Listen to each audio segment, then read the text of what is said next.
Hi hello പുതിയൊരു വീഡിയോയിലേക്ക് സ്വാഗതം. അപ്പം നമുക്കിന്നത്തെ ലഞ്ച് നോക്കാം. ലഞ്ചിന് ഇന്ന് തയ്യാറാക്കിയത് മീൻകറിയൊക്കെ ഉണ്ടാക്കിയായിരുന്നു. അപ്പോൾ അതെങ്ങനെയാണെന്ന് പറഞ്ഞു തരാം. ആദ്യം തന്നെ ഒരു ചീനച്ചട്ടി അടുപ്പിൽ വെക്കുക. അതിലേക്ക് കുറച്ച് വെളിച്ചെണ്ണ ഒഴിക്കുക. വെളിച്ചെണ്ണ ഒന്ന് ചൂടായി വരുമ്പോഴത്തേക്കും ഉലുവ ഇടുക. ഉലുവ പൊട്ടുമ്പോഴത്തേനും 3-4 ചെറിയ ഉള്ളി എടുക്കുക.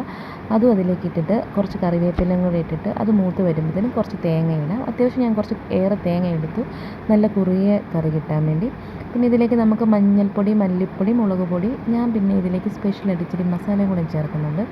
പിന്നെ ഞാൻ കുറച്ച് മീൻ വറുക്കാനെടുത്തു. ഇതിലേക്ക് മുളക് പൊടി, മഞ്ഞൾപ്പൊടി, മല്ലിപ്പൊടി ഇല്ല, കുരുമുളക് പൊടി ഒക്കെ ഇട്ടിട്ട് നന്നായിട്ട് ഉപ്പൊക്കെ ഇട്ടിട്ട് നന്നായിട്ട് ഇളക്കി വെച്ചിരിക്കുന്നതാണ്. അത് ഈ സമയത്തിനുള്ളിൽ ഞാൻ ചോറൊക്കെ റെഡിയാക്കി.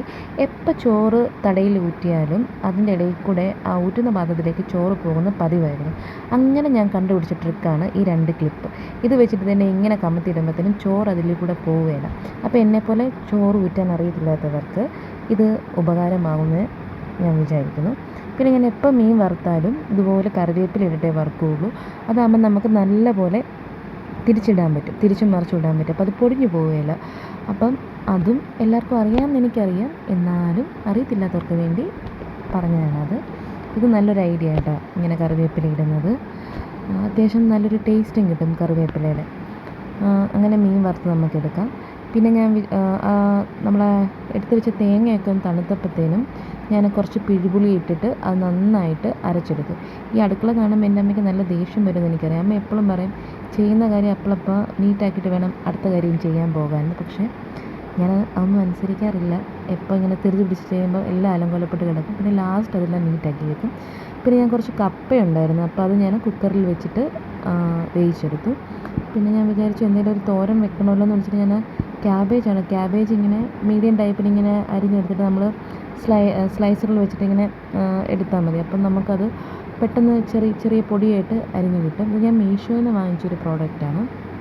ഇത് കൈക്കും നല്ലൊരു എക്സസൈസ് ആണെന്ന് തോന്നുന്നു. അത്യാവശ്യം കുഴപ്പമില്ലാത്ത രീതിയിൽ നമുക്കിങ്ങനെ എടുക്കാൻ പറ്റും. ഞാനിത് ക്യാരറ്റ്, ക്യാബേജ്, ബീറ്റ്റൂട്ട് അതൊക്കെ ഇതിലിട്ടിട്ടാണ് ഇങ്ങനെ ഇങ്ങനെ അരിഞ്ഞെടുക്കാറുള്ളത്. അപ്പം കുറച്ചേറെ അതിനകത്ത് കൊള്ളും കേട്ടോ. ഞാൻ പിന്നെ ഇത് വീഡിയോ കാണിക്കാൻ വേണ്ടി കുറച്ചിട്ട് ചെയ്തതാണ്. പക്ഷേ രാവിലത്തെ ബ്രേക്ക്ഫാസ്റ്റിൻ്റെ കറി ഉണ്ടായിരുന്നു, ഗ്രീൻ പീസ് കറി. അപ്പം ഞാൻ എന്ത് ചെയ്യുമെന്നറിയോ, അതിൽ മസാല ഇട്ടിട്ട് കുറച്ചും കൂടെ മസാലയൊക്കെ എടുത്തിട്ട് മെഴുക്കുവരട്ടി പോലെ ആക്കിയെടുത്തു. അങ്ങനെ ഒരു 1:30 ആയപ്പോൾ ഞങ്ങൾ ചോറ് കഴിച്ചു. നല്ല ചൂട് പാർന്ന ചോറ്, മീൻ കറി, കപ്പപ്പുഴുക്ക്. കപ്പ ഇച്ചിരി ലൂസായിട്ടാണ് എടുത്തത്. കപ്പപ്പുഴുക്ക്, മീൻ വറുത്തതിൻ്റെ കൂടി ഈ സവോള അരിഞ്ഞ് കഴിക്കുന്ന ഒരു പ്രത്യേക രുചിയാണല്ലോ. അപ്പോൾ അത്, വെളുത്തുള്ളി അച്ചാറുണ്ടായിരുന്നു, പിന്നെ എൻ്റെ സ്പെഷ്യൽ മെഴുക്കുവരട്ടി ഉണ്ടായിരുന്നു. ഇത്രയും കൂട്ടി ഞാനും കുഞ്ഞൊക്കെ വയറ് നിറച്ചും ചോറ് കഴിച്ചു. അപ്പോൾ ഈ ഒരു വീഡിയോ നിങ്ങൾക്ക് ഇഷ്ടപ്പെടുകയാണെങ്കിൽ please support me and subscribe my channel.